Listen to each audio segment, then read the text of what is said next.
Dating might feel more accessible than ever thanks to apps that are at our fingertips, but finding a real connection, that's gotten harder. While chemistry might get you to the second date, it's shared values like how to spend or save or tip a barista that build lasting connections. And joining us today to discuss the importance of bringing money into the conversation early and his partnership with banking app Chime is former Bachelorette star, Trading Secrets host, and financial expert Jason Tartick. Thanks for joining us, Jason. How you doing?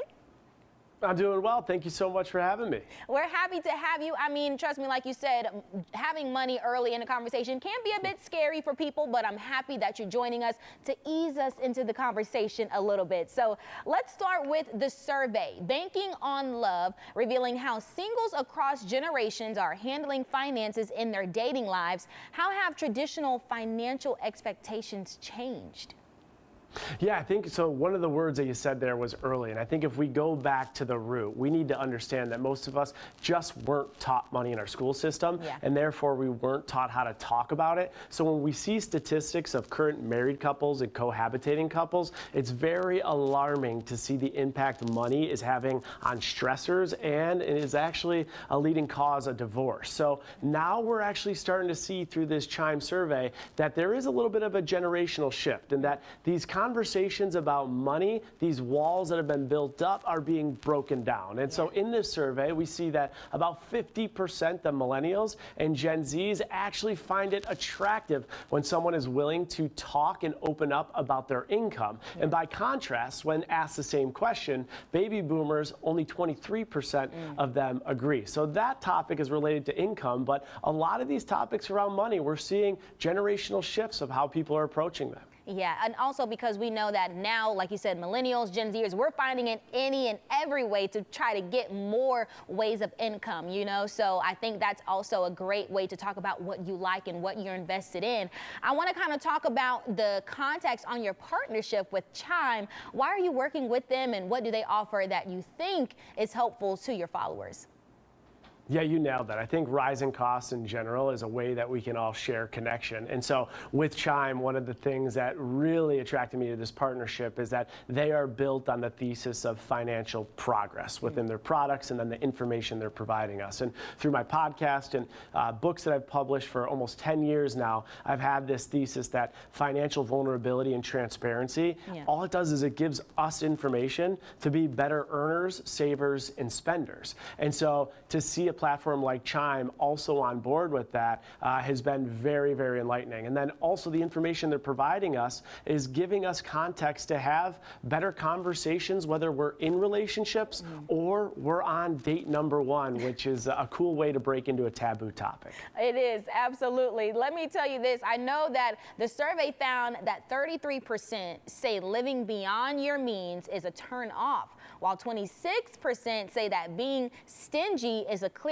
financial ick. Okay, so what would you say some of your top financial deal breakers are for, you know, people today? Yeah, I like even those stats. I love to hear them because I'm like, you know, we can build connection on intention and not consumption, which is awesome. But one of my big red flags is lying. If you're lying about your finances, we know that in married and cohabitating relationships, there is at least one person, 43% of the time, committing financial infidelity, which is stealing or lying or cheating through finances. And that behavior kind of connects to other things in relationships as well. So I always say, never lie about your finances.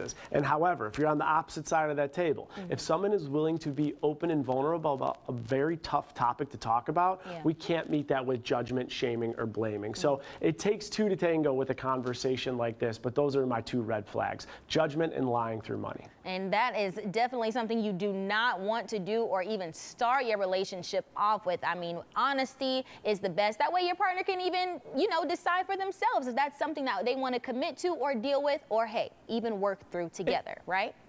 Exactly, and with finances, it's the easiest way to find resolve and solutions. With their numbers, their scorecards, you can change something today and it can have an impact tomorrow. Yeah. And so the biggest problem is we don't talk about that. So talking about that will allow us to put that change in place. I love that, and I love how our generation is shifting more to that approach. I want to ask this, how are different generations even approaching spending when it comes to dating? Like, what are the trends that you're seeing stand out when comparing Gen Z to millennials and boomers?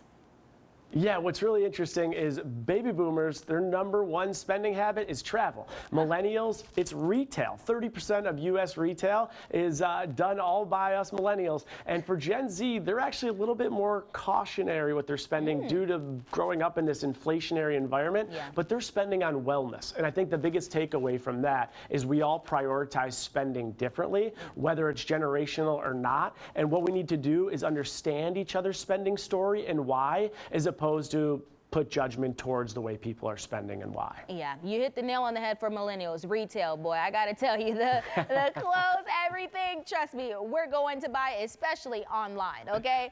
Tell us, please, even when it comes to spending, no matter where you're feeling like your spending habits are, what are some tips on how both singles and couples can navigate money and dating?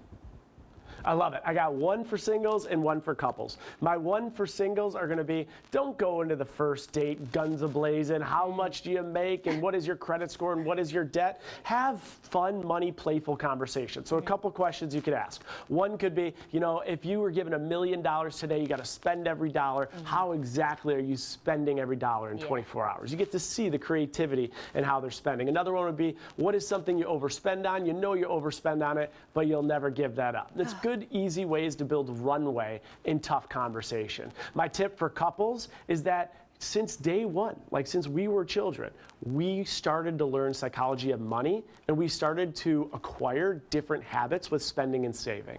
And so what I would say is let's have a little empathy with that and let's be curious as opposed to judgmental. Have conversations with your partner like, well, what were your parents like with money and how did that impact you? And when you buy something that you feel good about, what does that do for you? And how do you enjoy to spend your money? When we get curious, we're actually building connection and we're doing that with intention as opposed to letting dollar signs, you know, consume us with connection. Absolutely. And like you said, whether it's your first date or you've been with your partner for a while, these questions and tips can absolutely help ease the tension when talking about those finances. So these are some incredible tips. Thank you so much. I know a lot of people are wondering, where can I get more of these? Please share that information with them.